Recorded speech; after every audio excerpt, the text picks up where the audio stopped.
take a tour of Bounce Back, meet us, and feel good about the people taking care of your loved one. There is really no place like Bounce Back. Bounce Back, rehab, recover, and return home. Not all bottled water is created equal. Crystal Clear Bottled Water is certified by the International Bottled Water Association and the National Sanitation Foundation.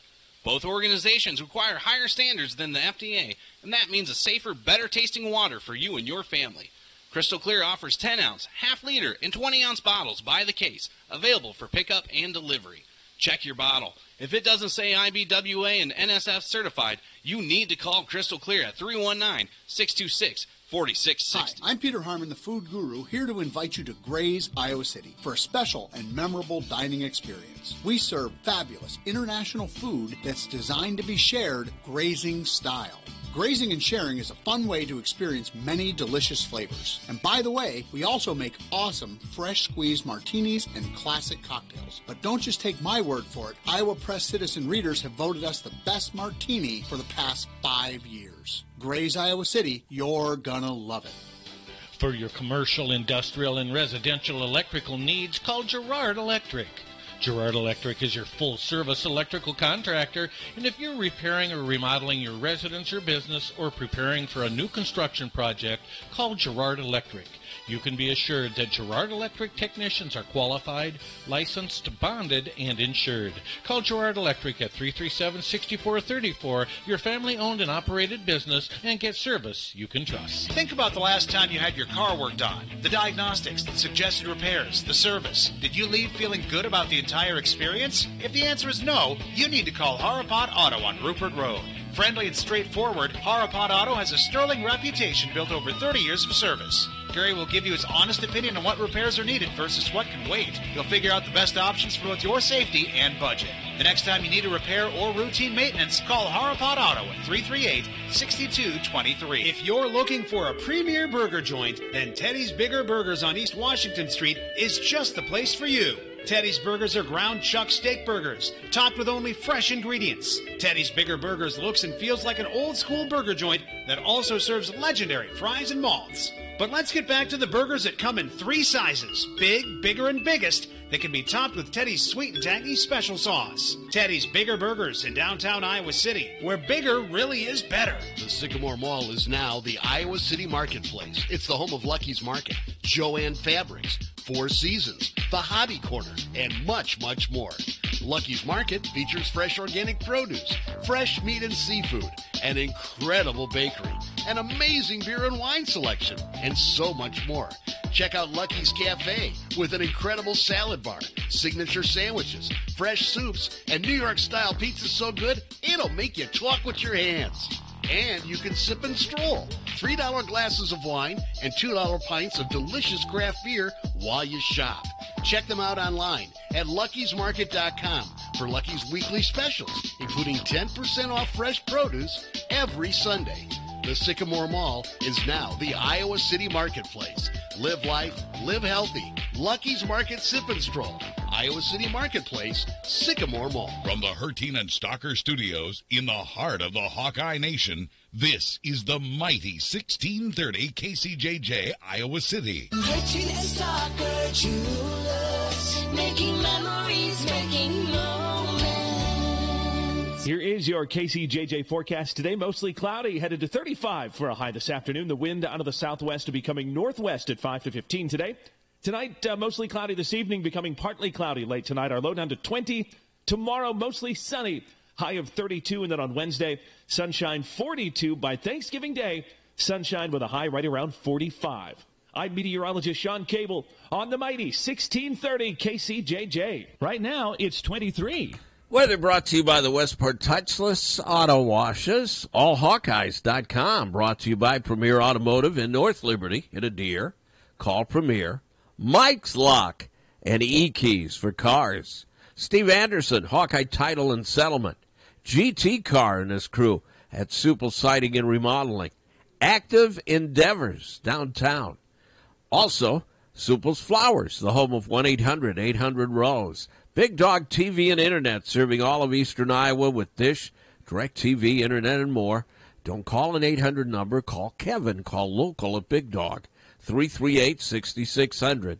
Dirk Sturmer Taxidermy, Zephyr's Printing and Designing and Print and Ink on the Ped Mall, and the Ox Yoke Inn. From AllHawkeyes.com, here's Pat Harty, along with Coach Don Patterson. Good morning, Don. How you doing?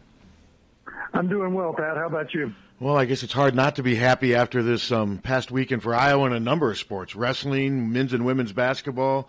But that football game Saturday, Don, when I wrote, I said I can't think of any circumstance where Iowa can lose this game. I just thought they were better than Illinois, but I never imagined what we saw there. I mean, sometimes, Don, that can happen. Things can snowball, but just talk about how dominant Iowa was in all three phases of the game. Yeah, you've heard me describe a game sometimes, Pat, as three matchups in one. You've got our offense versus their defense, our defense versus their offense, and, of course, our kicking game versus their kicking game. This is what happens when one team clearly wins all three. You get into a very one-sided game, and it's a great feeling that you can pull that off, and hard to do, but we certainly did it on Saturday. Yeah, I mean, the special teams, and how about that 2-minute stretch there with A.J. Epinesa? I mean, it's been well written about and deservedly so, but pretty impressive. I think he showed all his skills during that stretch. Yeah, those were very definitely the decisive moments in the game, and if the listeners can't recall the details, we can quickly go through them. Fumble cost and return by A.J. for a touchdown. That was a tackle assist by Chauncey Golston. That made 21-0. The next series for Illinois started with a sack by Epinesa. That was the first down play. It ended with a punt block by Epinesa. That was his third big play in 5 snaps from scrimmage. That was incredible. We scored one play later. I think it was an 11-yard touchdown pass. And in a span of less than 2 minutes, our lead doubled from 14-zip to 28-zip. And I think we effectively broke their back at that point. So one thing I look at is Iowa could run the ball. They had a runner get 120, and you said it, Don, and the stats say it. When Iowa runs the ball, they're a completely different football team. It seems like everything else after that kind of takes care of itself. Because, I mean, when they run for over 100, they usually win, and when they don't, they almost always lose. Yeah, and, of course, the thing that the running game does, it sets up play-action passes. You're probably going to be more effective in general with your passing game. We didn't throw the ball a lot, but we threw it with good effect. And that's a great combination, of course, to throw the ball when you want to throw it rather than when you have to throw it. So do you think it looked like, it almost looked like Brian Ferentz, I don't want to say went out of his way, but made a concerted effort to get Noah Fant involved early in the game, or was it just a case that he was just so wide open it kind of just took care of itself? No, I think we made an effort to involve Noah more in the game plan. I believe he had the first 25 snaps of the game. Yep. We targeted him a lot in the first part of the game, which didn't mean we didn't target our other outstanding tight end, too. We targeted both of them. Mm-hmm. When you talk about the best 11 players on offense, I think you have to include both those guys. So going forward, I would bet that you'll see more 12 personnel.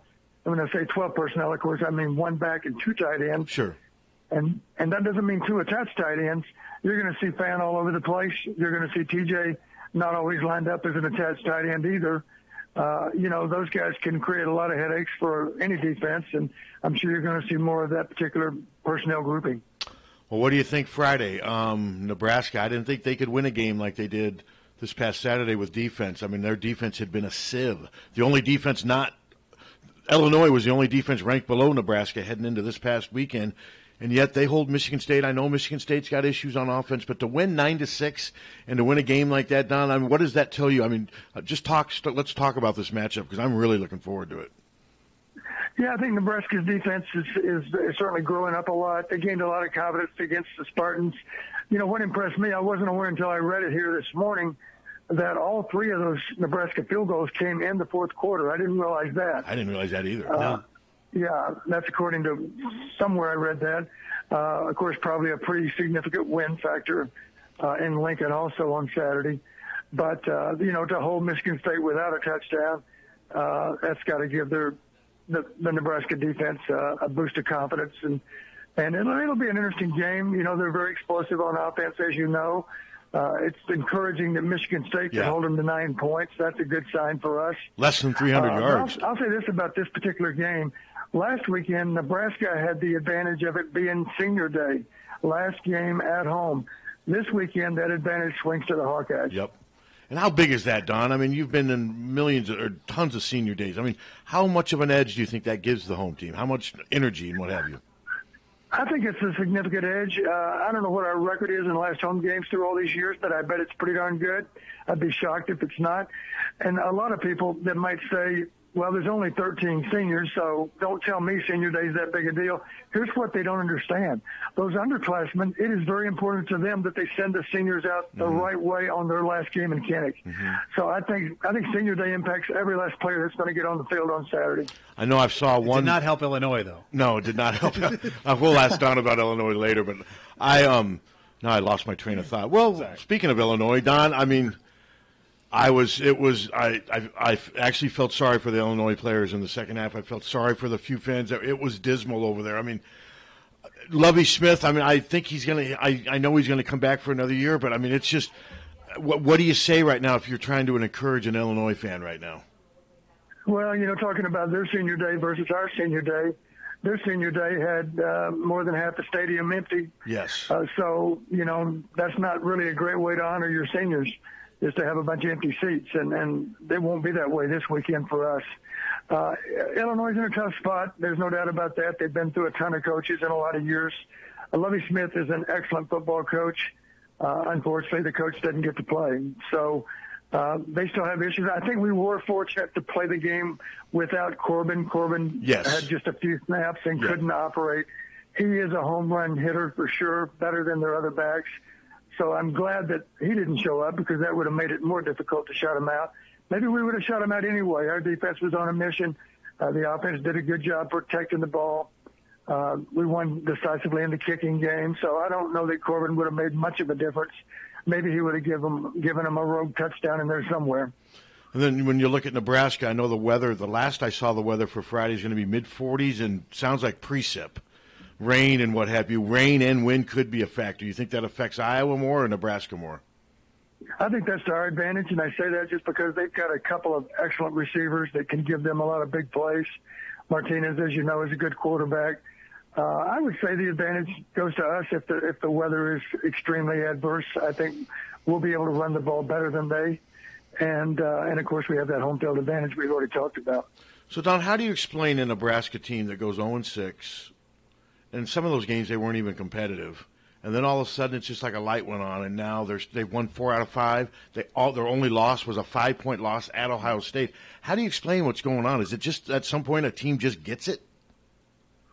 Yeah, that's part of it. If you look back at those 6 losses, those 6 consecutive losses, there were 1 or 2 games in there that were very definitely winnable. Oh, yeah, Northwestern. Went against them. If they could have had a breakthrough win early in the season, over that first half of season, probably would have made a difference maybe in another game or two somewhere. But the bottom line is they've gained confidence with how they can play.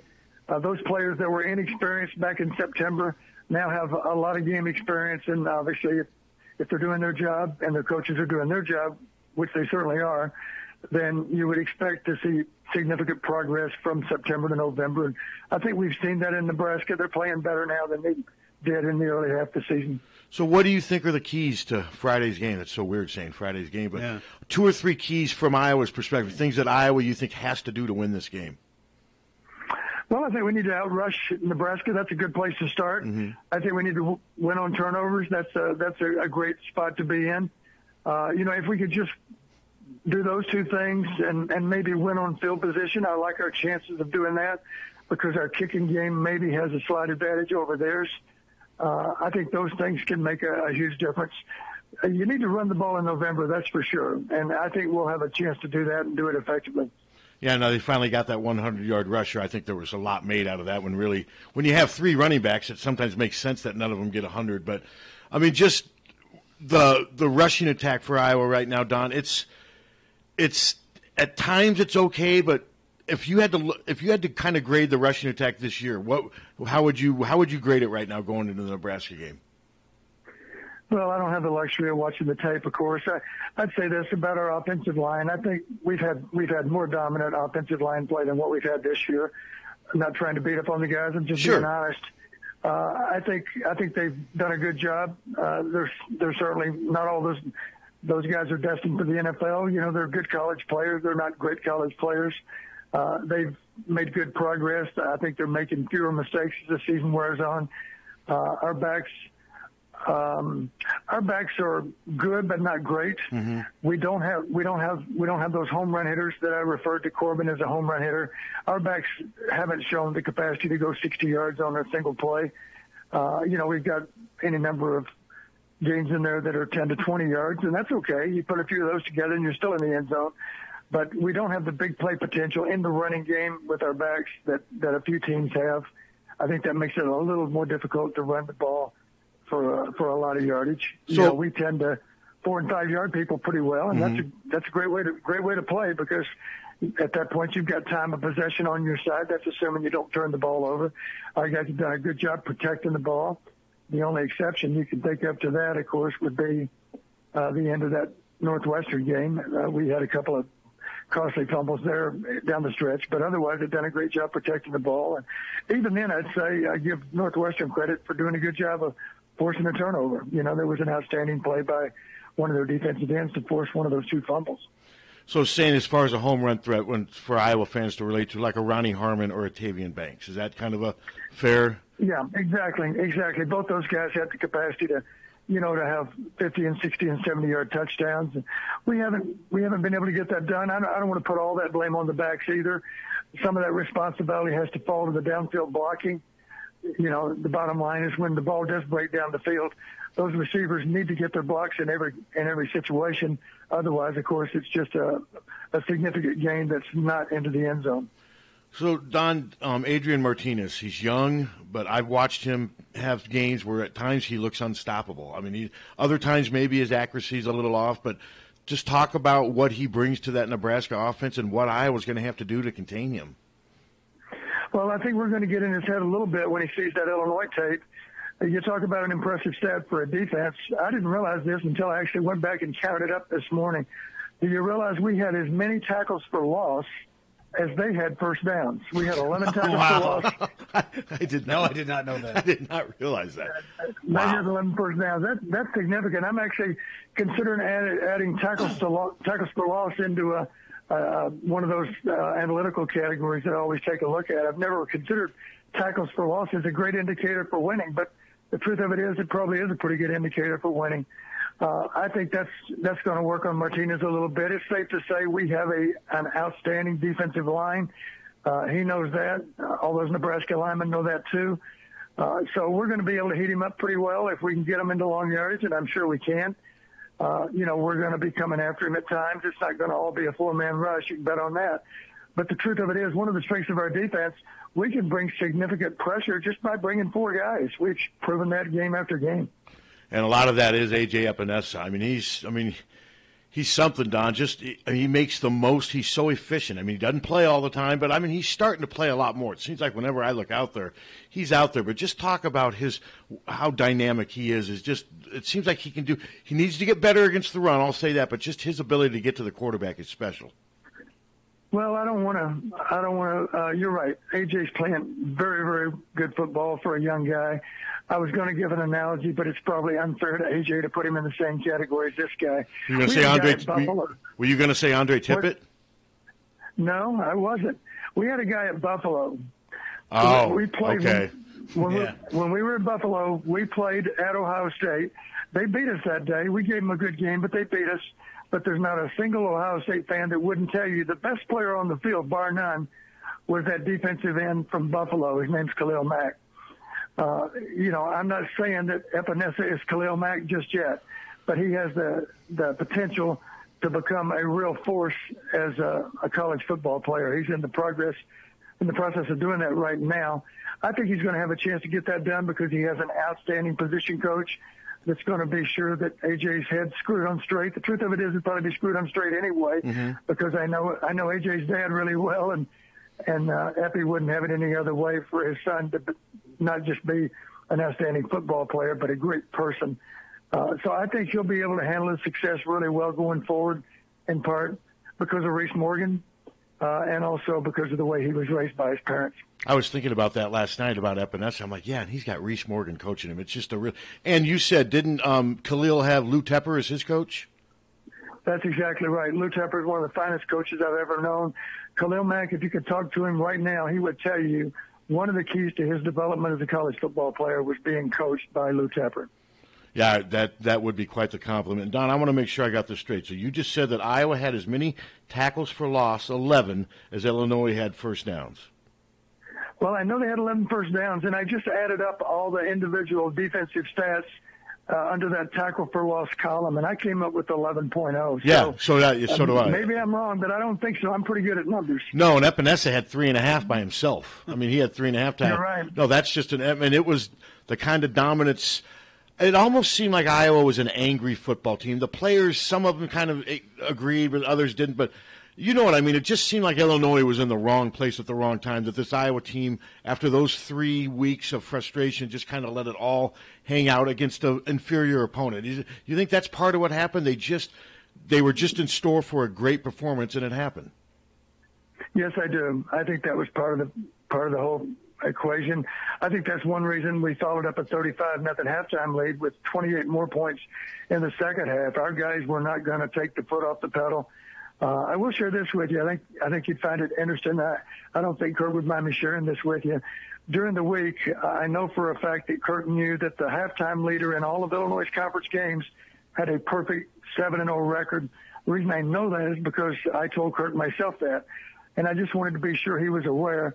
Illinois is the kind of team, if they have a halftime lead, then they're going to fight like hell to protect it. On the other hand, if the opponent has a halftime lead, I think they're well on their way to winning the game. So I'm sure our players knew it was important to have a halftime lead. Here's the rest of the story. At halftime of the game, I texted to Kirk. Here's the exact quote. Now, that's what I call a halftime lead. His response after the game, 3 words. He simply said, "You called it." And my response to that was, "I might have called it, but you're the ones that did it." And it was just great to see us go out and take them out of the game, even in the first half. That's what good teams do. They don't allow a guy to hang around and land a lucky punch late in the game. They go ahead and knock them out in the first half if they can. And I know this isn't going to make Iowa fans feel any better, but all 4 of their losses are against good teams. I mean, there's no taking that away. I mean, this team still has a chance to win 9 games. I think they're going to beat Nebraska on Friday. I think being home is going to be a big advantage, and I think Iowa's a better team right now than Nebraska. Don't you, Don? Yeah, I think we still feel like we have things to prove. We're not a 7-5 team. We're an 8-4 team. We have to live with that 8-4. The truth of it is, we certainly had every opportunity to be better than 8-4, but we have to live with the scores as they were posted. But it still gives us a chance to earn 8-4 and then earn 9-4. And I'm sure our guys are intent on doing that. And based on their body of work over the entire season, is it hard to believe they can beat Nebraska and win a bowl game? I don't think that's hard to believe at all. No, not at all, no. Okay, looking at the Big Ten before we let you go, Ohio State, Michigan, to me, all signs point to Michigan winning, but I know I've had other times where I've said that, and then all of a sudden Ohio State finds a way to win. But, Don, there's something wrong with Ohio State's defense. Wouldn't you agree? Yeah, Chuck said on the Big Ten Network, Chuck said, I hope that I'm sure Ohio State's going to plan to have a great week of preparation for Michigan, because they are in disarray on defense. There's no doubt about it. They kind of remind me of Oklahoma in the Big 12. They can put up points, but they can give up points as quickly as they put them up. So that's got to be a concern. The fact that it's played in Columbus, I think that's significant. The history, at least in the recent years, maybe the last 10 years, if anything, Michigan has shown a capacity to spit the bit against Ohio State. There were some of those Ohio State wins that really weren't necessarily supposed to happen. Mm-hmm. If one team has disappointed in that matchup, it's been Michigan, at least over the last decade or so, I'd say. I don't even know what the record is, but I know that Ohio State's had the edge. This time it appears that Michigan is the better team. But when I say that, they had difficulty with Indiana at home. So, it's not like they're superhuman either. Ohio State's certainly capable of beating them, especially in the shoe. And yet Michigan does have I think the best defense in the Big Ten. I think we're second to them in terms of defensive execution. My guess is you're going to see the real Michigan defense this weekend, and Michigan's going to find a way to win even in Columbus. I think I think if you put a gun to my head, I'd go with the Wolves. I really would. I think I would this year too. And now I look at Purdue, Don. They're 0-2 since Louisville got rid of Bobby Petrino. They got blown out at Minnesota, and then they blew. I mean, I don't know this, but they blew a late lead. I mean, do you think those players have a lot in their head right now? Because, I mean, Dan Dockich has already come out and said that Jeff Brom's he's going to be the next Louisville coach. Now, Dan Dockich is a former Indiana basketball player who's a Twitter troll. So I wonder if that's just him trying to upset Purdue fans. But Purdue's not playing good football since beating Iowa. You know, if you look at the entire Big Ten season, one of the scores that defies logic the most is Purdue at Minnesota. I did not see that coming. No. It really, you can't explain it.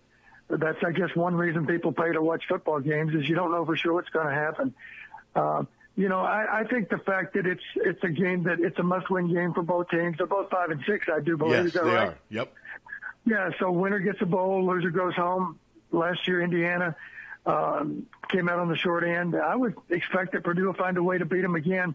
Again, if only because recent history says that Purdue seems to find a way to win that game, and I think that'll probably continue. And I know you said last week that you hope Jeff Brom stays at Purdue, and so do I. I think it's better. I think the better the Big Ten West is. I mean, I wrote something today about, I mean, you can't deny right now that Nebraska's on the rise. I'm not saying they're going to become another dominant, but isn't it fair to say, Don, they're getting better under Scott Frost? Yes, I think so. They had such a rocky start to the whole thing, and the fans, of course, thought it would be instant success with Scott, and it's not quite that easy. You know, players still have to learn how to play, and in some cases they shot themselves in the foot in that first half of the season.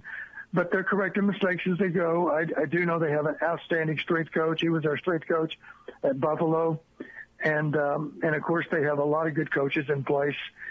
So they're going to continue to make progress. They're going to be challenging for West Division titles, just like we'll be challenging for West Division titles every year too. So if I put you on the spot, Nat, if you had to pick the Big Ten Coach of the Year, is it Pat Fitzgerald or Jim Harbaugh? I'd have to go with Pat Fitzgerald. Me too. Honest to God, you know, it's amazing. I think they won 14 out of 15 Big Ten games. Is that right? Yes. Something like that. Isn't that incredible? It really is, because half of those 14 wins have been by 7 points or less, I'm sure. Maybe more than half. They've mastered the art of winning ugly. Pat's an outstanding coach. Not going to take anything away from Coach Harbaugh, but I got to give the edge to Pat, especially in that they lost 3 non-conference games, and at that point a lot of teams would have folded up. But Pat didn't allow it to happen. They also have an outstanding defensive coordinator that I've known for a long, long time. His name is Mike Hankwitz. Used to be at Wisconsin. Sometimes assistant coaches don't get enough credit. And for that matter, let me give credit to another guy that I have great respect for that's an outstanding coach, and that's John Haycock, who's the defensive coordinator over at Iowa State. Mm-hmm. And having said that, we happen to have an outstanding defensive coordinator too. Phil Parker's done a great job. He would tell you that his defensive staff had everything to do with that, but you have to give a lot of credit to Phil as well. Those are all outstanding coordinators, and all those schools are fortunate to have those particular men in charge on defense. Phil kind of quietly just works in the background. Now, he's got a different personality than Bill Brazier, but they're kind of the same. They don't need to be the head coach. They seem content with what they're doing, and I never had a chance. Well, no, I guess I did. My first 3 years, Bill Brazier was the defensive coordinator when I was at the Press-Citizen. But Bill was just kind of the quiet guy behind the scenes, and he didn't need the attention, did he, Don? That's exactly right. And the thing that Bill Brazier did so well, and I think these other coordinators I'm talking about certainly have that understanding too. You know, one simple concept behind defensive football is don't ask your defensive players to do things that they physically cannot do. And a simple example would be to play man coverage if they're not athletic enough to cover somebody man-to-man. Mm-hmm. We had a guy named Jay Norvell years ago that the older listeners remember. Sure. Jay made first team all Big Ten as a senior, and yet he didn't have the athleticism to cover anybody man-to-man. We played a lot of zone defense. Jay Norvell brought the wood every time. He was a hard hitter, a tough guy. Bobby Stoops, another good example. Bobby couldn't play man coverage very well because he wasn't that athletic compared to some of those receivers he might have to cover. But he played some great zone concepts, and of course he always was a hard hitter and played intelligently every snap of the game.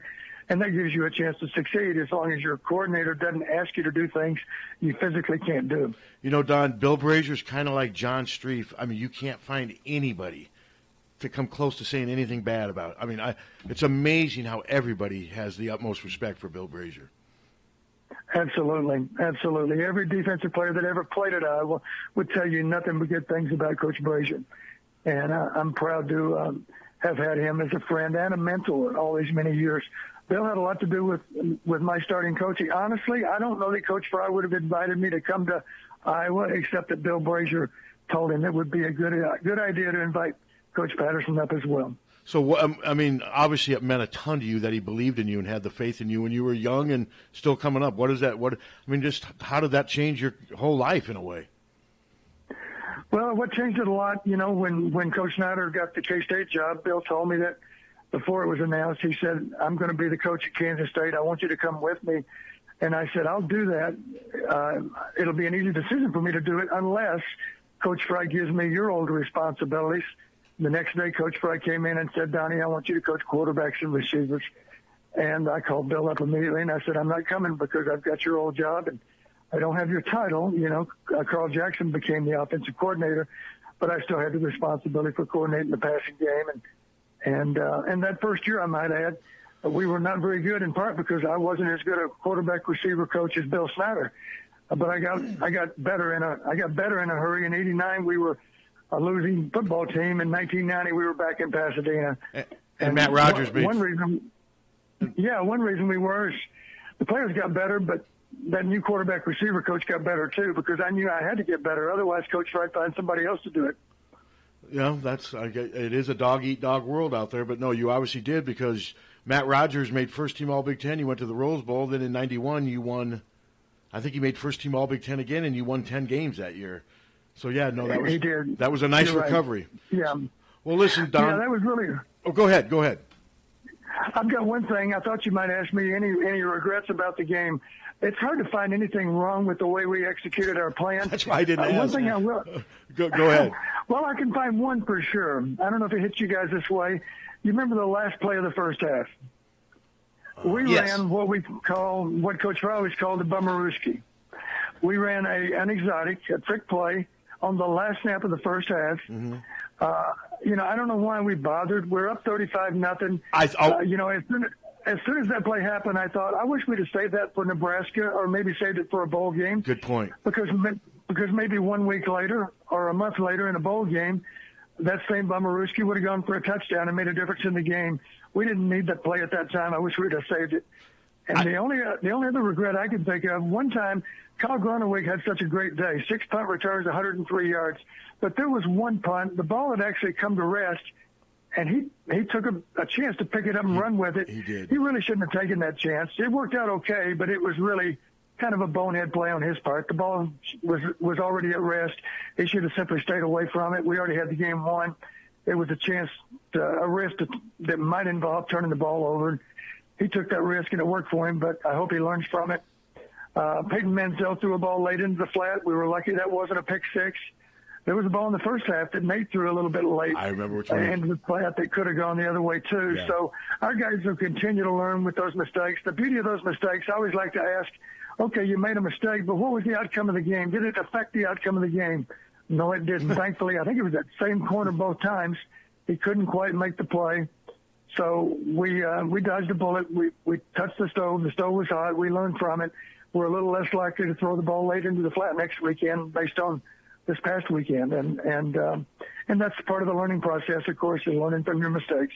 The only explanation I have for the fumble Rooskies, I believe Illinois had called 1 or 2 late timeouts, and I think it pissed Brian Ferentz off. That's what we were talking about in the press box. That's the only way we could figure it out. You're probably right, but frankly, if you're ahead 35-0, you should expect that the other team's trying to figure out some way to get the ball back, and it shouldn't come as a surprise that Illinois might burn their timeouts. But no, that was a good point. I have one question for you, Don, because you're the perfect guy to ask this. One criticism I did see on social media, I mean, it's the fans, take it for what you will, was that maybe the starters went a little too long. So as a coach, is there a criteria you use to say this is where we pull the starters? And as a follow-up, when you do put the backups in, What's the mentality of just get the game over with, don't get anybody hurt, versus maybe giving them, running the regular offense and seeing what they can do in case they need to go in maybe for an injury or whatever? Yeah. There's certainly an argument to put in the backups a little bit earlier in the game, especially here late in the season, because those guys need to play, and some of those starters, of course, are not going to be with us next year. So those players need game time. The only thing I would say there, when you do put in the backups, still run your offense. Now, you got to adjust it a little bit. There are certain pass protections maybe that you don't honestly feel you can hold up it long enough to make those throws. Call plays, of course, that you have confidence that Peyton can execute and execute well. I wished, this just comes to mind, Tristan sprains his ankle. I think we were definitely still in the third quarter, and the game wasn't nearly over. But you could argue, at least with some key starters, maybe especially at the backup, there's not much of a drop-off between first team and second team. Get those key starters out. Don't tempt fate. Don't leave them out there when the game's already been settled. I don't think there's any way that when they were down 35-0, there's no way they're going to come back and beat us. They simply can't throw the ball and execute the passing game well enough to do that. But that's one good argument for getting those other players in. I couldn't help but notice as the game kind of wound down. Now we got our starting offensive line out of there too toward the end, as I recall. But I couldn't help but notice Keegan Render was yimping around a little bit too when he was out there playing late. And I don't think it's anything that'll hold him out of the game. No. He might not even miss any practice time. But this time of the year, those starters are pretty beaten up. They're out there playing, but they're not 100%. And if you have a chance to get them off the field when the outcome's already been settled, that's a good thing to try to keep them healthy. Rather than them playing 60 snaps in game 11, if you can only require them to play 40 snaps, that's a good thing because the season wears on you a little bit. It's really a war of attrition, as you get into this part of the season, because everybody's got players that are dinged up. So if you can keep them a little bit healthier by subbing the backup in, that's a great thing to do. It eliminates the greater chance of an injury, and it gives you a chance to have more solid backup experience, of course, with significant playing time. Don, one last thing. Kirk got his 150th win at Iowa. I mean, I know they play more games now, and it's a lot different, but that's still, I think you'd be the first to say you got a lot of respect for Kirk. That's pretty impressive between him and Hayden. That's 293 victories. Yes, and to me, it says so much about Iowa's mindset. 2 coaches in a span of 40 years. Who else can claim that? We would have had a lot more than 2 coaches if both those coaches weren't great coaches. Mm-hmm. Obviously, no reason to make a change if things are going well. And Kirk's represented this school just as well as Coach Fry has. I'm proud to call Kirk a dear friend, and I'm proud to have a close relationship with the football team. I'm certainly not a homer. I'll call out things that in my mind are areas of improvement for us. But I do have great respect for Kirk and that coaching staff. And just as significant to me is I've gotten to know so many players and I have great respect for them. Our coaches have done a good job of recruiting football players with character. They might or might not play in the NFL. Of course, some of them do go on to play in the NFL. But even those that don't, if they're out there on the field, you can bet that they're representing our school as well as they possibly can. It means a lot to them. They have the character to back it up. That's one reason we've had success over Kirk's 20 years is he's recruited football players with great character. Well said, Don, as usual, and great insight again. And hopefully next Monday we will be talking about a Hawkeye victory. I think we will, and I think you think we will too. And have a happy Thanksgiving with your family. And as always, we appreciate your insight.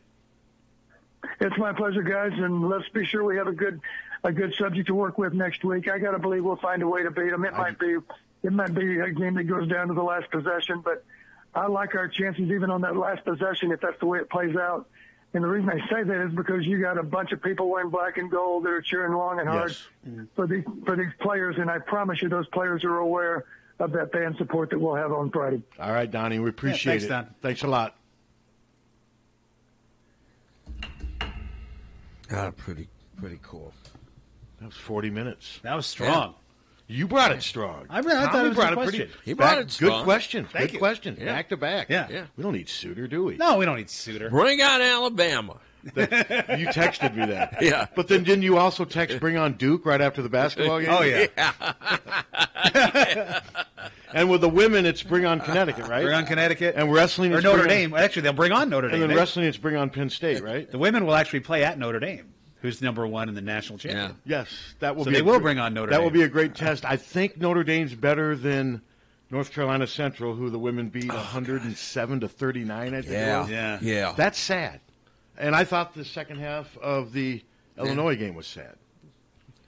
No, I didn't. I liked it. We'll take care of them. We're going to take a break? You'll take care of them. I'm going to take a break. Okay. All right. The Mighty 1630. You can see and hear us on YouTube or listen on the TuneIn app. Our video and audio streams are powered by the Iowa City Marketplace. 1-800-800-ROSE. 1-800-800-ROSE. Your FTD florist is the only number you need to know to send flowers anywhere in the country or Canada from anywhere in the country. 1-800-800-ROSE. It's so easy. Just remember one number. 1-800-800-ROSE. Your FTD florist. 1-800-800-ROSE. Remember, over the years, car keys have gotten extremely complex. Mike's Lock and E-Keys for Cars can generate the most technically advanced automotive keys on the market today. Mike's Lock and E-Keys for Cars can produce most conventional transponder, sidewinder, and remote-headed keys. If you've lost the keys to your car or simply need a duplicate, call 330-9185.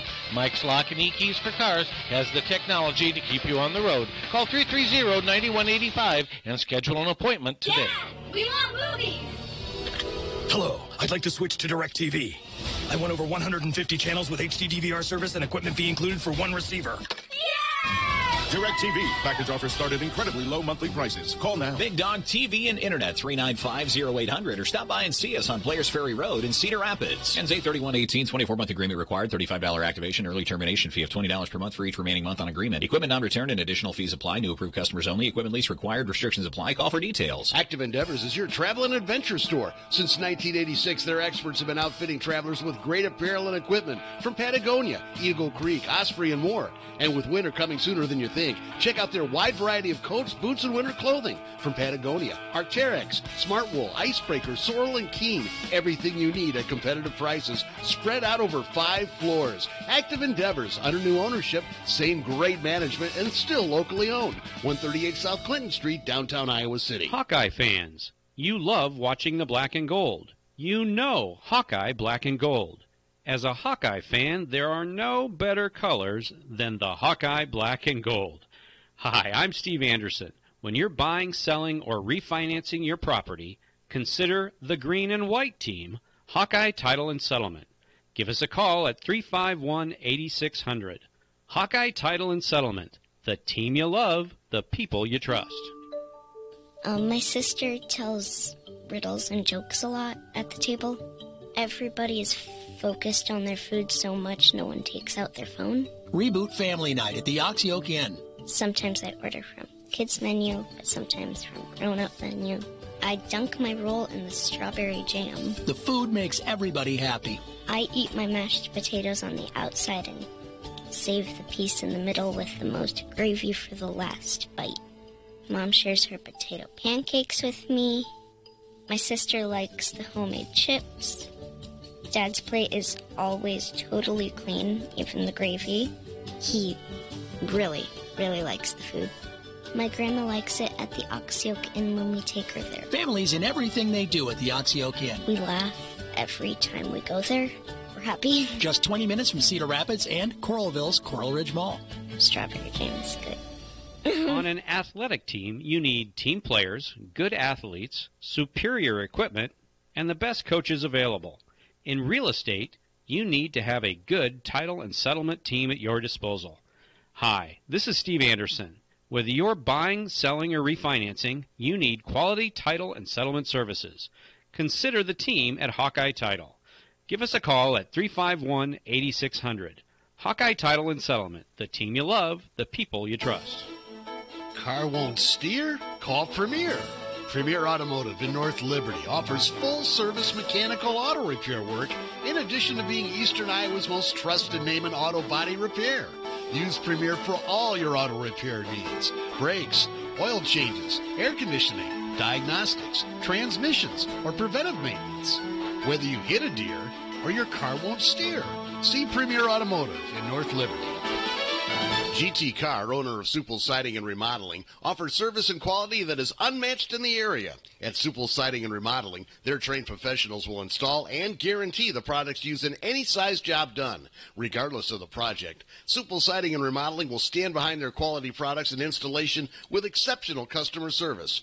Whether it's a window replacement, a kitchen remodel, or a house addition, our employees are committed to quality. Visit sales at supples.net or call 337-2246. If you are looking for creative, eye-popping graphics, look no further than Zephyr Sign and Graphics. Zephyr specializes in vehicle graphics, posters, indoor and outdoor banners, stretched canvas signs, vinyl, plastic, or frame metal yard signs. Call Zephyr Signs and Graphics at 351-3500. That's 351-3500. And ask for the large format department. For incredibly creative and effective signs and graphics, stop by Zephyr Signs and Graphics in the heart of downtown Iowa City's Ped Mall at 125 South Dubuque Street. Mighty 1630. KCJJ. I offered it. I said, do you want his phone number? He said, I don't want it. That was... What? Sorry. No, we're just discussing things. Yeah. Just our strategy for the second half of this fine... Well-crafted radio. segment. It's a radio extravaganza. That's what it is. It's a radio. It's not a show. It's not a show. It's an extravaganza. It is.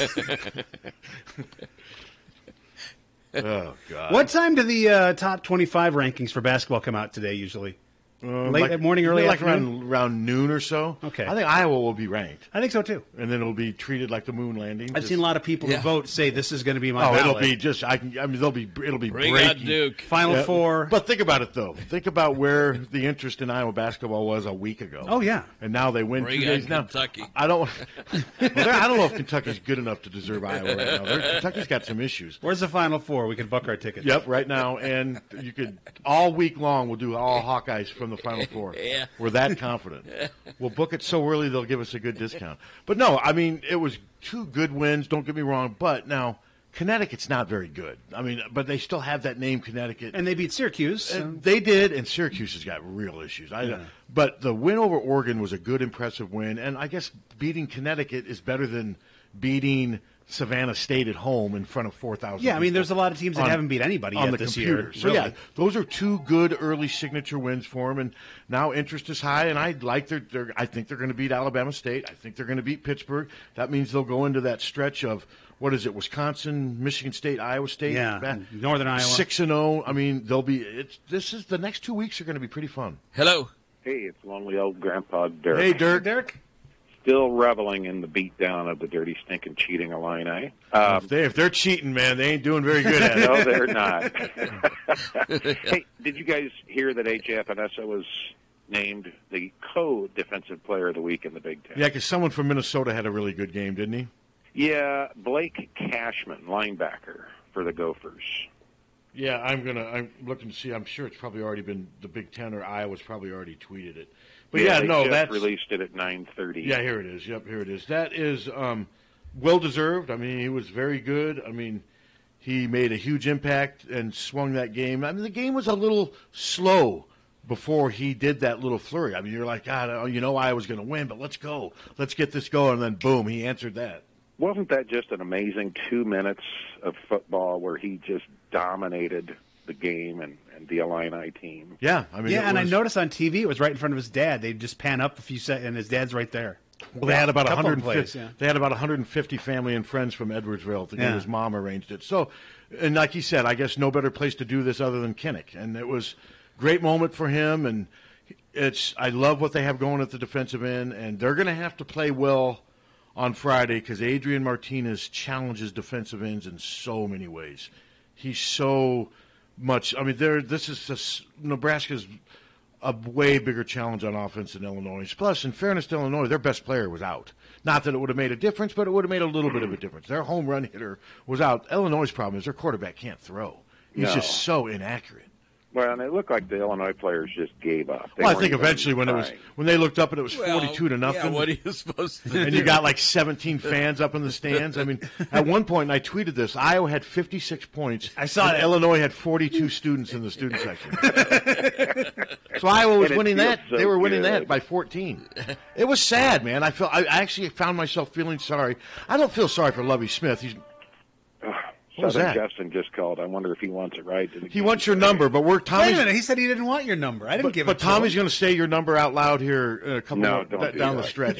Don't do that. But we won't say the zip code. Maybe that'll fool. If you want area code, not the zip next code. 9 callers get $1,000. Well, in reality, Hawkeye fans needed this weekend so badly after the last 3 weeks of disappointing football results and really questionable results for the men's basketball team. To watch those 2 men's games, Yeah, it was huge. Or Thursday and Friday night. Tommy, you'll appreciate this. Friday night I was with a group of guys that get together once a year for a poker party way out in the country in the middle of nowhere. Uncle Bob Stewart was there. Oh, yeah, I like Bob. Steve Mesher. And I'm telling you, we had the best time watching Hawkeye basketball that we've had in years. I mean, at the end of the game, we sang the fight song as a group. There's about 20 guys, and just impromptu. That's how giddy we were after watching that beatdown of UConn. And to watch their coach and his facial expressions, Danny Hurley, to see him get tossed, it was just a long What time a coming. jerk. Yeah, he was. He made a name for himself on the national stage Friday night, and it wasn't a good name. No. I saw that the the Oregon game was Iowa's first win over a top 25 opponent since Bohannon hit that shot against Wisconsin like 2 years ago. 2 years ago. Yeah. 2 seasons ago, yeah. Or 2 seasons ago, It was just epic. It was nice. The wrestlers dominated Princeton Friday night. The women dominated whoever the heck they played, North Carolina Central or something. Mm-hmm. That's who it was. So, I'm just going to savor this for a little while longer before the Nebraska game pops up here. But Pat, any other interesting observations from your trip to Chambana? No. Did you stop to eat anywhere? No, I didn't need to. I'll tell you what, Illinois got serious issues with the football program and their fans, but it was the best spread. They catered beef brisket. I read that. They catered beef brisket from some restaurant in town, and it was incredible. And then they also had steak fries that were incredible, along with these skinny green beans with red peppers and onions mixed in, and a beautiful tossed salad. They had that before the game. I ate 2 helpings and spent most of the first half thinking about like undoing my pants and burping because I was just so bloated. And I'm like, God, why did I eat so much? And then at halftime, I look up there and they had all these. They brought great, really good hot dogs. I mean, you could tell they were cooked right, big. They looked like Nathan's just big hot dogs. They had those at halftime. I didn't eat any of those. And then after the game, we get up from doing interviews, and they've got Mazzio's pizza just everywhere. Just thin crust, really good pizza. I wasn't hungry, but I forced like 5 pieces down me, and then was just in agony the whole way home. I didn't spend any money on food the entire trip. I didn't need to because Illinois just fed you. The best story, though, was I didn't have my press pass. I had to get it at Will Call, and like an idiot, I forgot where Will Call was, and I've done it a million times. It's in the basketball arena across the street, and I went straight to I was with Rob, who had his pass because he ordered his earlier. I went straight to the press box with Rob, and these 2 old guys working the elevator were like, hey, you don't have your pass? That's probably up there, and they let me in. So no kidding. I get into the press box, and I go up to this Illinois SID. Looks like he's late 20s, early 30s. Looks like he's just got the weight of the world on his shoulders. You know, one of those SID guys who's just getting it done. This kid was getting it done. And I asked him, hey, where do I go get I can't remember. Is it across the street, I think? And he's like, well, how'd you get up here? And I'm like, through 3 doors in the elevator. He didn't like that answer. He's like, well, he goes, I can't believe you made it up here without your pass on. And I'm like, well, I did, so let's go beyond that. And is it over there? And he's like, yes, it's back there. And he's like, but again, how did you get up here? And I'm like, I told you. I went through 3 doors. And he goes, did you have anyone stop you? I'm like, yeah, there was a nice guy down there who thought maybe the pass was up here, so he let me go. And he's like, that should never have happened. He goes, I can't believe that. He just went off. Yeah, you don't want to get those guys fired or anything. No, and then I said, hey, well, the guy it's not his fault. I'll go get my pass. Don't worry about it. I'm not gonna do anything. He didn't offer to send it over to you? No, which he shouldn't have. Did he ask you about our report on Licklider? No, he did not. But he shouldn't have. It was my fault but then at halftime, I walked by and he's talking to his boss, the Illinois SID guy who I've known for years. He goes, this should never have happened. I can't believe he made it up here without we're going to have to review all of our policies. And he just was going, and I'm like, Jesus, it was just so. But yeah, I just kind of walked right in without a pass. And I guess I committed a huge, huge crime in a way. Did you ever go get it? Yeah, I did. Oh, yeah, this guy was. I had to. This little sounds like a Secret Service breach with the president. Yes, or something. This little SID guy was on me. I went and got it and came back and had it, and I just thought it was funny how disappointed he was with the setup and the system for failing. Yeah, and you're the failure. They may have to build a wall. They may have to build a wall at Illinois to keep guys like me out, But that was where my two most. Oh, and then the weather got pretty hairy on the way back. Right around, it was beautiful the whole way. I'm saying, this is easy. Right around Galesburg, it became horizontal snow, slushy, slippery, hardly any visibility. And then when we got to the other side of the Quad Cities, it finally started to let up. But we lost a good hour. It got really hairy, and I did not think that was happening. See a lot of Hawkeye fans on the road to and from Champaign. Some there were not. I'm telling you, there was a decent amount of Iowa fans there, but there were not 20,000 screaming Iowa fans there. There was probably barely 20,000 in the whole stadium. I mean, and they didn't show on TV. Oh, you don't. They try not to. Yeah. No, but I saw it on Twitter. Interesting how they go out of their way not to show the fans. But just the tailgating atmosphere, it's just sad. It's depressing, and what I wrote and my column afterwards, because I just remember when you grow up, your parents always say when you're depressed or something's bad, hey, there's always somebody. My parents used to always say that to me. There's, no matter how bad, there's always somebody worse off than you. That was always one of the. That's Illinois. That's what I thought when I was sitting watching this game.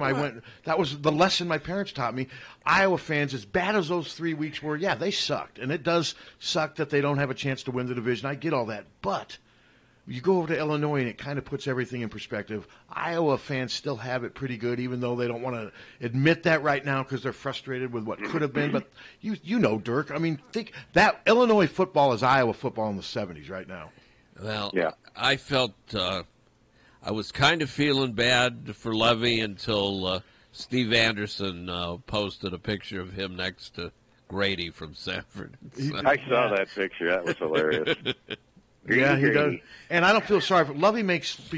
Lovey's making like almost $5 million a year. I don't feel sorry for Lovey at all. And the funny thing is, Illinois can't afford to fire him. I know they can't afford to fire him. Big problems, financial problems. And he gets more money next year. I think it's an escalating. I think next year he gets $5 million. Lovey's going to leave Illinois as more than likely as a colossal failure with about $30 million in his pocket. Think about it. I'd like to fail that high. So would I.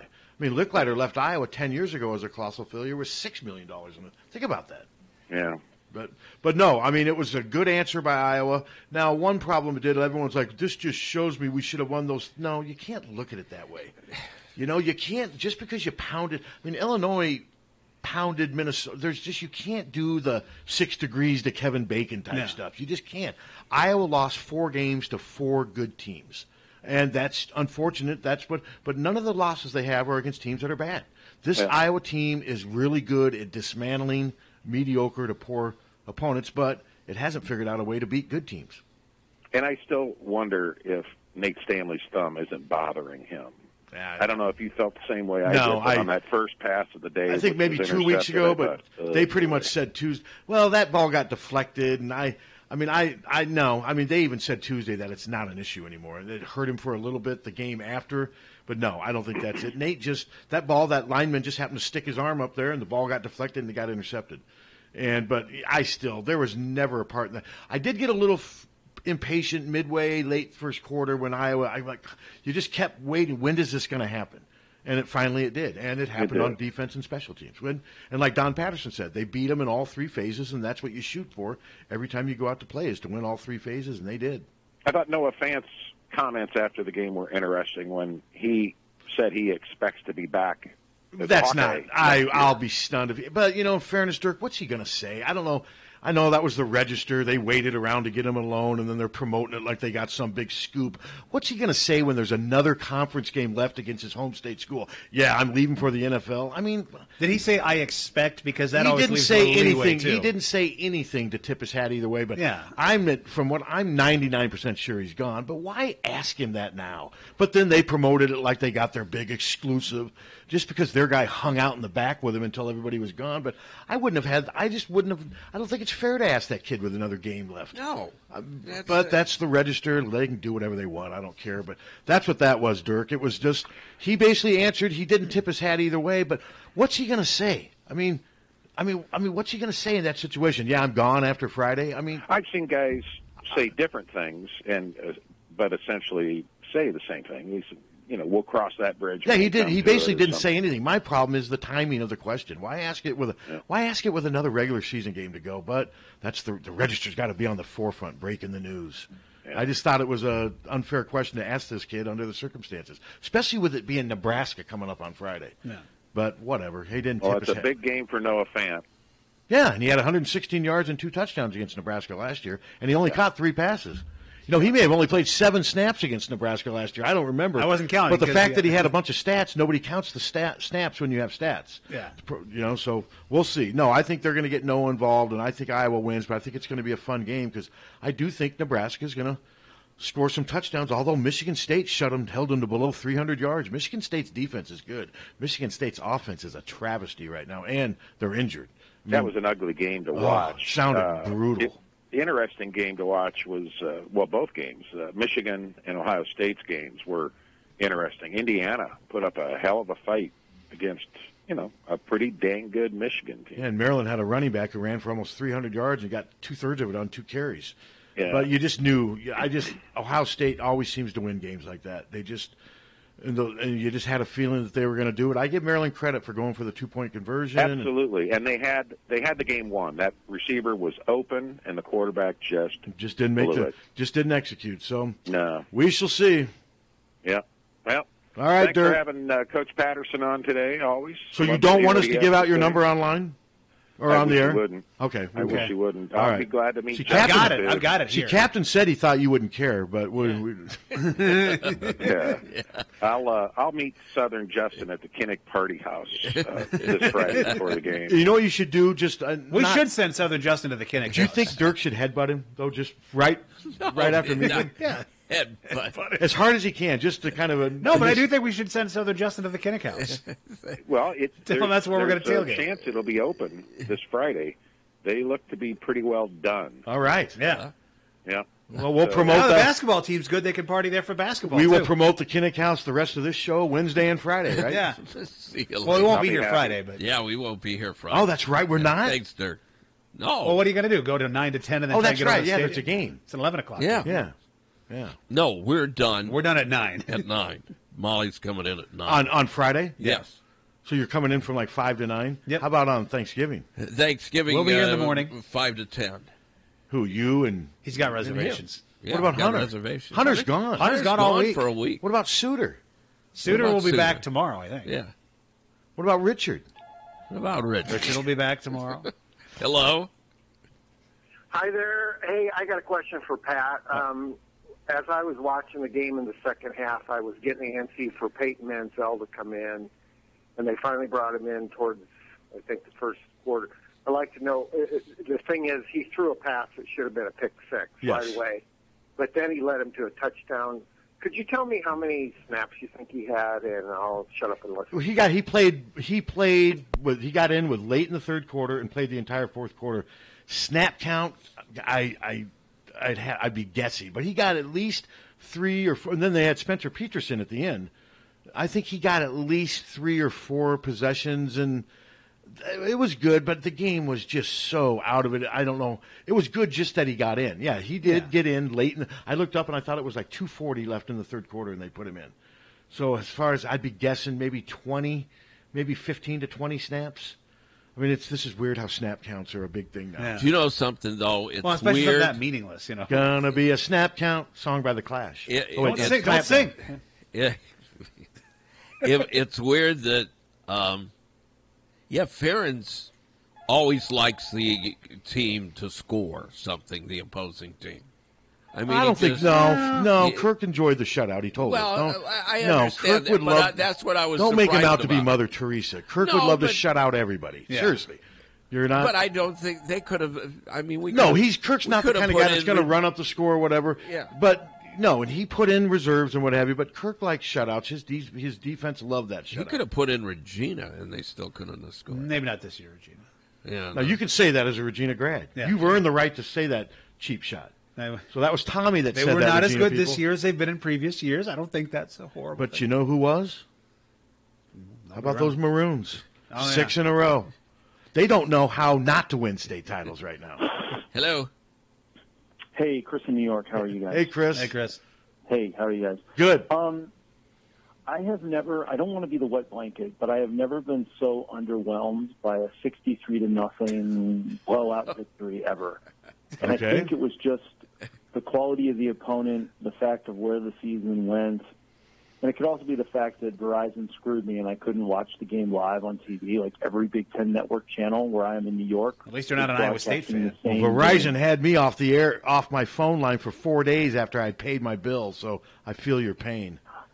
So I was able to watch the game on the Big Ten app, but I don't know if you ever used the BTN app. It's I not never very have. good. It freezes a lot. It fast forwards the game. It rewinds the game. So it's very kind of a choppy, lousy experience. I was watching it on my phone with kids buzzing around me. But honestly, it's great to have a blowout, but it just didn't feel very satisfying to me. And maybe I'm just being a wet blanket, but I think you're being. I think you're being a wet Very blanket, wet blanket. and that's what I wrote about. Yeah. I understand where you're coming from. This team did fail when it was 6-1. Fans were like, "Wow, this team's going to be special." It fell short of Yeah. those expectations. So yes, I get it, but things could be a lot worse. And I think Illinois is a shining example of how things could be so much worse. It's not that bad at Iowa. I mean, this Iowa team was not a team that was picked by anyone to go 11-1 or 10.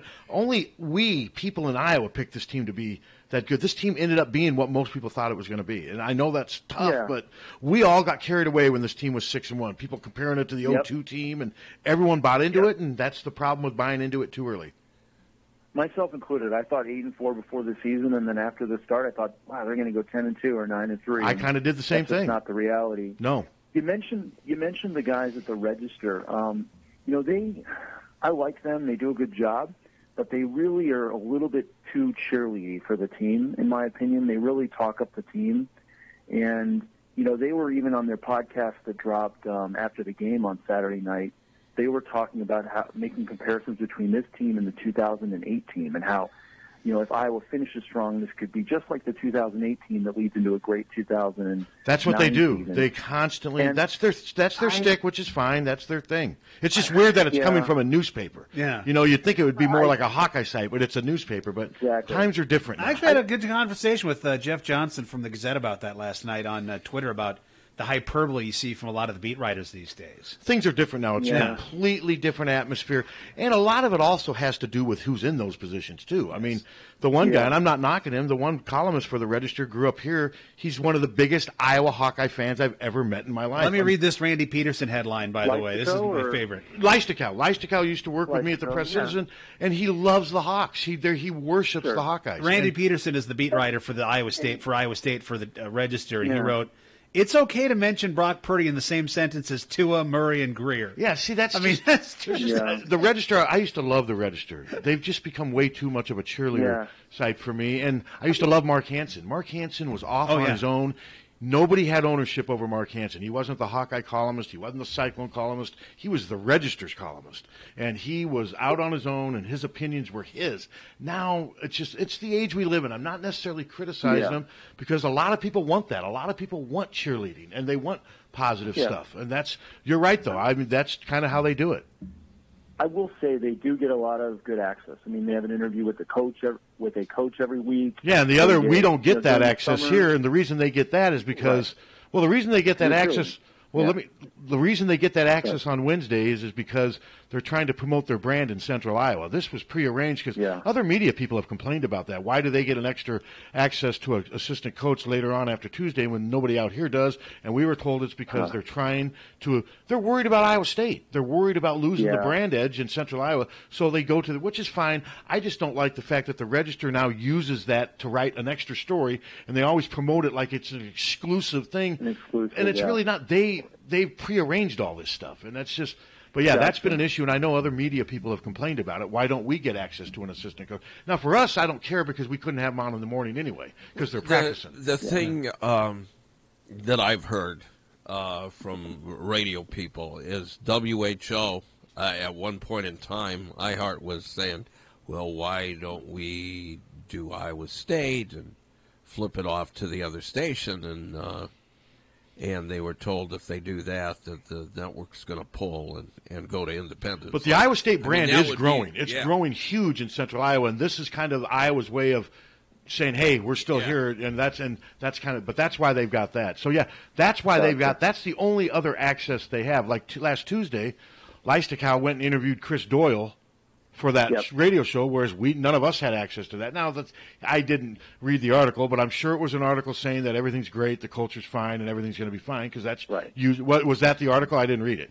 Was that what it was about? Yeah, I mean, and they're very. I mean, look, they're always throwing them softball questions. I mean, I'd like a little bit tougher questions. Like I always hear Scott Document ask some tough questions, and Mark Morehouse asks some tough questions. I'm sure you do too, but I like my media a little bit more, I don't want to say adversarial, but a little bit, you're not in bed. You're not part of the I asked Kirk about fan snap count and if that's enough, and I got accused by some Iowa fans of stirring the pot. There's Harty again, and Doctorman got accused of the same thing. But, I mean, there's certain questions, and Kirk handled it fine. I didn't ask it confident. I'm just saying, Kirk, are you at your best when Noah's only playing 6 or 7 snap counts in the second half? That's a fair question. Yeah. I mean, you're just stirring the pot. Yeah. I know. The one last point I wanted to make was, so the Leistokow and Emmert brought up, this could be like the end of 2008 season. And I went back and looked at, because I remember the end of the 2008 season, but Iowa won 6 of their last 7 games. They upset number 3 Penn State and Kinnick, as you'll recall.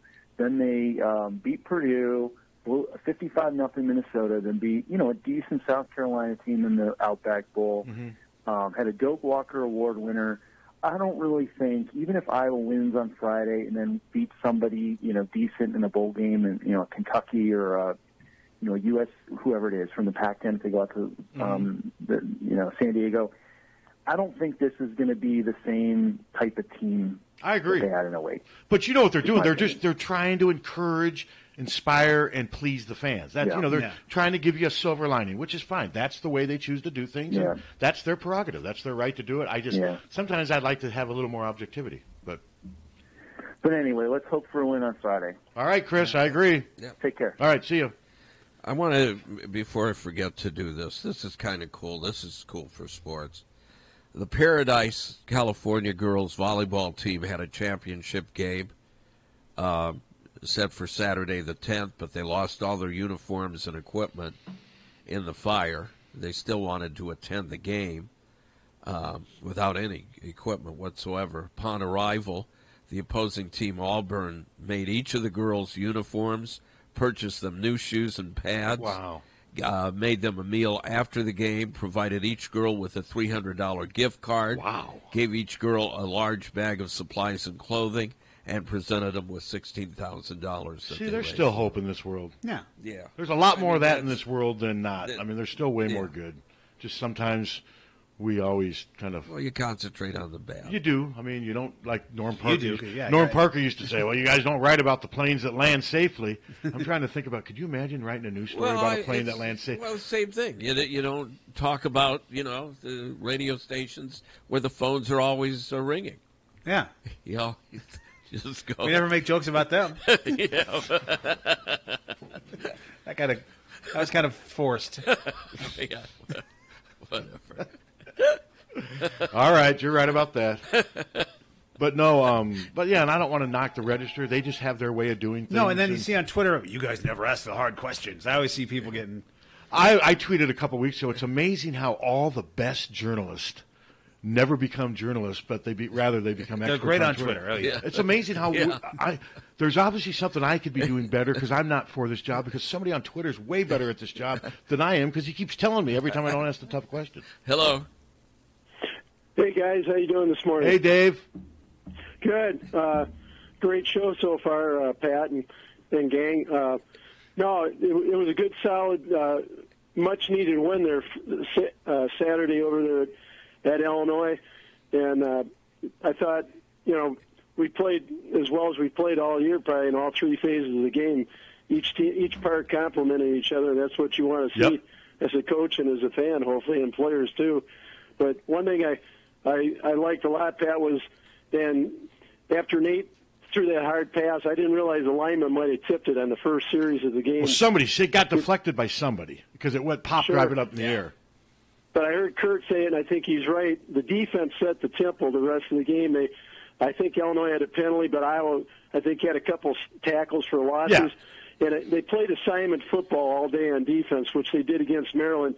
And the defensive line just did a great job of covering Bush, the quarterback, and the linebackers and the cornerbacks gave great run support.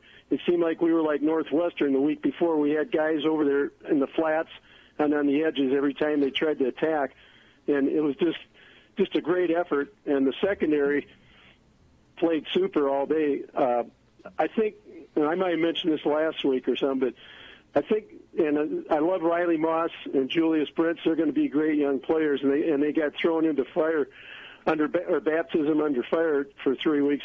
But I think Matt Hankins and Michael Ojemudia, maybe they got a little fire under their tails too in that, but they've been playing really solid football these last 2 weeks, both in pass support and run support. And I decided to ask what you think there, Pat, but it's going to take that kind of effort this Friday against Mr. Martinez and that Nebraska offense, I think.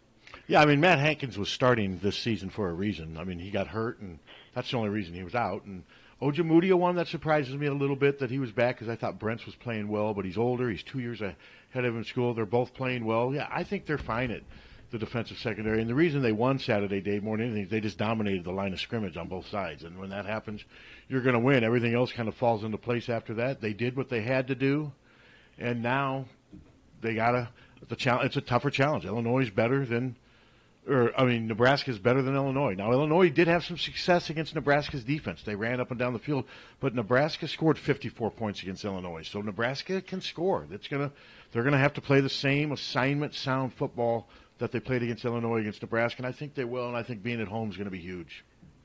No, I think you're right, and I hope the Hawkeye fans occupy the seats. I hope we can keep the majority of Nebraska fans out there. I'm sure there'll be a big throng of Nebraska fans coming over for the game. Couldn't even fill their own stadium last week. But there better be at least 60,000 Iowa fans in there. I'll be disappointed if they're not. I think this team, I think the senior class deserves it, and you don't want 20,000 Nebraska fans in that stadium. No, I agree totally in that, and it's like you said, it's a way to send these kids off. They've been a solid class, and all 13 of those seniors have given all they had to lead this team to where we're at. And like you said, life is we all have disappointments in life. We would have liked to have won at least a couple of those games we lost in that 3-game losing streak, but in reality, we all get knocked down, and it's the guys that get back up and make something of the next game or the next day in life that are going to be successful, hopefully, and get the job done. And I think that's what I'm sure that's what Kirk's saying. Yep, I agree. And that one other thing I was going to say, that spread offense of Nebraska. I watched a little Central Florida last night or Saturday night. It was probably like seeing a blueprint in Nebraska, because I know that new coach was a coach for Frost down there at Central Florida, but they love to play the 5 wideouts and have the one tailback.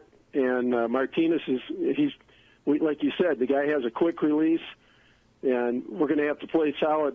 I think the big linemen are going to have to get those big paws up and hopefully knock some passes down, because it's going to be hard to get to him sometimes. But they're going to have to contain him and not let him get out, because that's where he's dangerous, and he's a runner too. So it's going to be an interesting game. So all I can say is go Hawks, and you guys have a great Thanksgiving, and we hope we have a W on Friday, guys. All right, Dave. Thanks. Thank you, Happy Dave. Thanksgiving to you, too. Here's somebody that really doesn't understand the game at all. Licklider? No, this Why did I throw that this up there? was That was when so we weird. were 55-0. Oh, okay. Come on, Hawkeyes. Don't lose this lead at the end again. You don't think they were maybe joking? I think No. they weren't joking. They had to be joking. Yeah. I know they're- the person. Well, then they've got serious issues. Yes, they do. Hello. Hey, Pat, do you think Kansas made a good hire this weekend? I mean, from a image and a notoriety standpoint, yeah. I mean, Les Miles is a big name for Kansas, and we'll see what he can do. It's a tough job, but he wins 7 or 8 games there, he will be a legend at Kansas. So, but yeah, I think that to get I'm someone of surprised his that he took stature, that they got job. it. Yeah, I'm surprised because I think he could have maybe gotten some other jobs. Yeah. That's what I was going to say. Do you think he took it because he wanted just to get back into coaching and didn't want to wait for any other openings? Yeah, because I'm guessing had like the Illinois job been open, I bet he'd take Illinois. I'd take Illinois over Kansas in football, but I think Lovey's got at least another year left. So yeah, I think he wanted to get back in. And as bad as Kansas is, you can still make over $1 million a year coaching their football team. I mean, this is some nice more retirement money for Les, and I think he relishes the challenge. Glenn Mason won at Kansas. He won 10 or 11 games there. You can win at Kansas, but the ceiling is not real high, so it's not like there's going to be pressure on him to win 8 games in year 2 or year 3. I mean, I'm impressed that Kansas was able to convince somebody of his stature to take a shot on that job. Yeah, because Colorado came open too this weekend. Yeah, you're right. And I would much rather coach Colorado than Kansas for lots of reasons, mostly Colorado. Yeah. The mountains and everything. And the weed. Well, yeah. I guess I hadn't thought about that. What if that's do you think they promote? You think they promote that? They're going to sell that in the stadium next. Yeah, they already sell beer. Yeah. Weed, Do meth, you heroin. think Brett will get back in this year? Who? Bielema? Brett? Next coming year, it'll all depend on what jobs open up. All right. I mean, like I said, I've always been intrigued by maybe Brett coaching Maryland. Brett's not going to take a Kansas job or whatever. I mean, hey, maybe if Jeff Brom goes to Louisville. And we talk about these bad programs, but in this century, Kansas has been a top 10, top 5 team. Well, rarely. Kansas, but they've been there. Kansas football's It can be about done. as bad as it gets, though. Now, Purdue, Brett Bielema to Purdue, wouldn't that be interesting? Illinois was a top 10 team in the 90s. Illinois had their moments, yeah. You I know. mean, but, Maryland was a top 10 team at one point. the 90s is a long time ago. Yeah. I mean, think about that. Yeah, I still had I hope. was- I still had hope in the 90s. I'm throwing a Jeff George reference out there. I still had hope and purpose in the 90s. Hope that died in 1994. Yeah. When I bought. Hello. Iowa men's basketball. Who's the very dramatic fan that sits opposite side of the players, and Fran and all that? He's at the guy every who, single game? his name's Brent Filler. The interview room at Carver is named after him. He's an anesthesiologist up in Cedar Rapids, and he does not like me. Because he's one of those guys. You have a nickname for him? Yeah, but he's one of those guys where if you write anything negative about Iowa, you are the enemy forever. And he's a devoted fan, but he's an embarrassment at the game sometimes. Yeah, I thought so much so that he was either a big donor or He's a big maybe donor. like a relation to He's Fran. a big Yeah, donor. you don't get those seats in random. Yeah, you don't. Yeah, he's a big donor.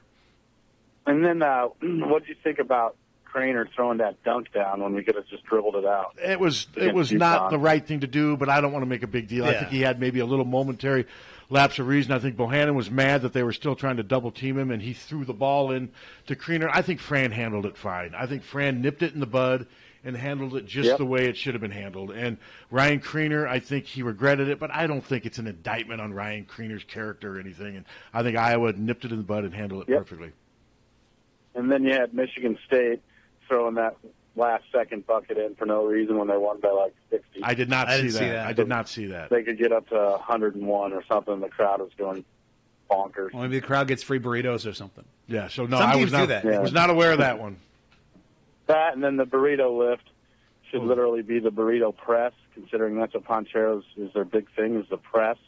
So they're pushing down the dough instead of lifting it up. So you should be pressing down. I think you're right. That's all. Captain, what do you think? Yeah, Captain. I think that I hate it. I hate it, and I think the burritos suck. So I just, So I don't get burritos Pancheros does anyway. not advertise, do they? No. No. Okay. What if they did? No, they're the greatest It'd be the greatest burrito on left the ever. face of God's earth. But and their way of making them, the greatest. Great. Oh, yeah. I just don't understand. Seriously, I don't understand burritos. I don't Really? know. Yeah, I like enchiladas. I will say, I'm not a big Pancheros fan anymore, but their burrito deal for $6-7 is a pretty Well, good. it's I get it. big- I mean, it's a big thing. You can live on that for like And if a it's week. 2 in the morning, it's open. Yes, and that soaks in No, all the I don't alcohol, have- takes away a little bit of the headache the next day. I don't drink anymore, I don't but if I'm have out anything late. against their burritos. The only thing I have against their I burritos just is don't they like the lift. But they put. I don't like those shells things. They don't cook them thoroughly enough, and when you get home with cherry out, they stick to the wrapper and they sometimes just they fall stick to the apart. wrapper, yeah. That's my biggest complaint. But I think the burrito is actually a pretty good deal. The burrito No, lift compared is to like Chipotle where you get like E. coli and stuff. Chipotle. Yeah. Didn't they have like an E. coli? They don't outbreak or advertise, something? do they? No. Not So at can all. I get sued? No, for I wouldn't have calling- brought it up if they. Can I get sued for calling it Chipotle? Yeah, I guess if. Do you think that's funny though? It's pretty good. I get these calls all the time. Well, you better contact your lawyer because we're contacting ours, and I go, we don't got one. So, But did you think that was funny? yeah, What just I said? liked it. Yeah, I think all of your quips are funny. Now listen to call. Did you find he out- would say, "Oh, that's the best." Only if Iowa was endorsing it. Pancheros is the best burrito ever because they sponsor the Hawkeyes. Yeah. No, I just Lysacow's don't- column on Palermo's frozen pizzas. They Is just put incredible. a. Now, come on, let's I got to work with these guys. I literally got to work with these guys, so You let's do, don't go actually. overboard. Now, I will say, though, like I said, the Register has a completely different way of going about. It's just a different newspaper. I've been in that locker room when the kids go, boy, I would prefer a Palermo's pizza, Yes. But I guess I'll eat this Wigan pin.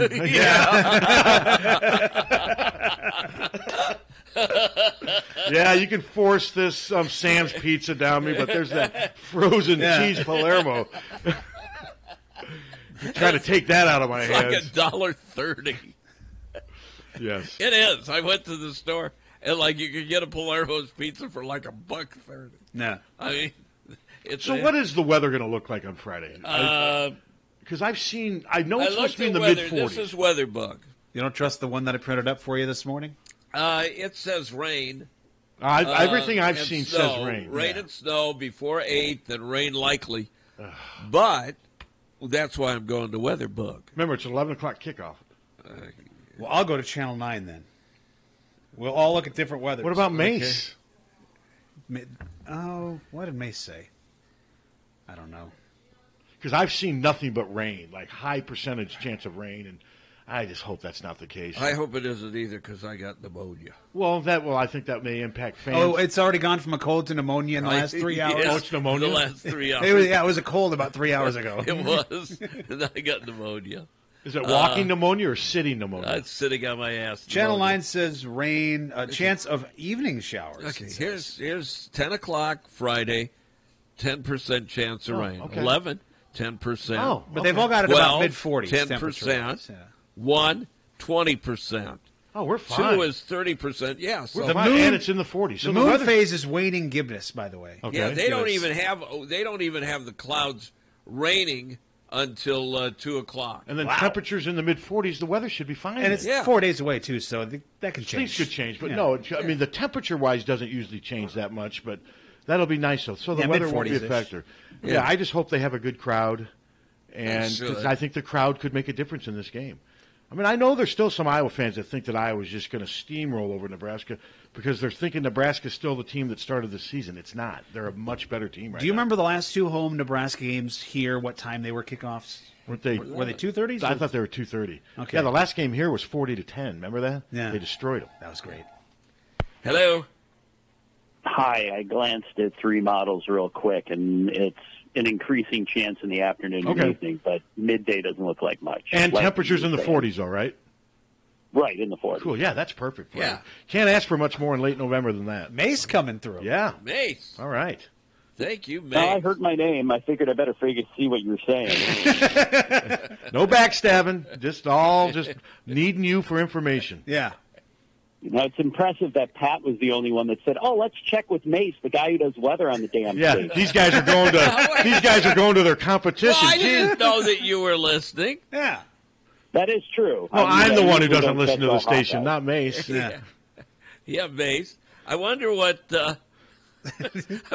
Gavin the Unfriendly Ghost would say. Oh, Mace, have you heard the new one, Unfriendly the Gavin Ghost? I haven't heard of him. I'm going to have to listen. That's good. Southern Justin called him, yeah. That was great when he called him that. I don't know why I found that so funny. Because you were talking to him, and he was just trying, I think, to get you to kind of move on to something else. Yeah, I've heard of Unfriendly the Gavin Ghost. Yeah. Southern Justin's going to sit with Dirk. Yeah. But he doesn't want his phone number. Yeah. Well, geez, Dirk tried to call me earlier, so I got his number. I should give it to him. Yep, I would do it. Do it. Talk to you later. Thanks, Mace. Yep, see you. So, no, I'm actually excited about the weather now. I mean, what's it right now, temperature-wise? It's 31. And it feels with the sun that, I mean, it's going to be... No, it's going to be 15 degrees warmer. Yeah, compared to the Northwestern game, the weather's going to be great. 46, 45, 46. It'll be fine. So, have you seen Bud since he called in and was all mean and nasty to us that day? Yeah, he wants to kill you. Does he? He said he'd kick your ass. He's 80 years old and he can kick your ass. Tell him to bring it on. Yeah. Tell him he better bring his belly club with him. Yeah. I thought, does he know I'm not working for the Press Citizen anymore? I know. I told him you got the job back. I wonder who this is. Hello.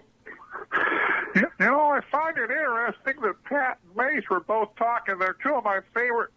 Mace is the best weather guy in the Cedar Rapids area, and Pat's the best sports writer in Iowa City, but I can't ever find Pat's article in the Press Citizen anymore. I can't ever watch KGAM with Mace on. Where have they been? You know, we almost made it through the whole show without a fake Ackerman or a... Yeah. He's obviously not aware. He's not aware of the AllHawkeyes premise of this show. Apparently not. Actually, you know, it was until Suter came into the building that they started calling. When I was here before Suter was here, there was no fake Ackermans or. Yeah. Did you notice that? It was like a hardcore sports show for an hour and a half. Suter's the bad. Suter shows up and we got fake Ackerman. Do you think there'll ever be a fake Gavin the Unfriendly Ghost? Or can there be? I don't know if there can be. I don't think there can be, really. I don't think it's possible. Well, there can't be a Gavin the Friendly Ghost. Well, that's yeah. true. That is true. No friendly ghost. Well, I guess was that a compliment or was that a shot? What just took place there? I told Bud you got the job back at the Press Citizen. Yeah. Yeah, I'm going to start. Tell him I'm going to start writing a column every Monday why I hate the Hawks. I told Dirk you're not going to cover Regina. We can relive old times. Okay, well, I got to go get new tires on my car. You know that the air pressure was down in my tires. I don't know which one, but the tire thing comes up. Oh, mine's on all the time now. Well, so I tried like 3 service stations before I finally found one that had a hose, but it didn't have any gauge. So I just counted to 5 seconds and gave each tire 5 seconds of air, and it worked. Yeah. Hello. Hey, why does all the corn lean to the east in Iowa? Why does all the corn lean to the east in Iowa? Captain? Illinois sucks and Nebraska blows. That one coming. Let's end it on that. How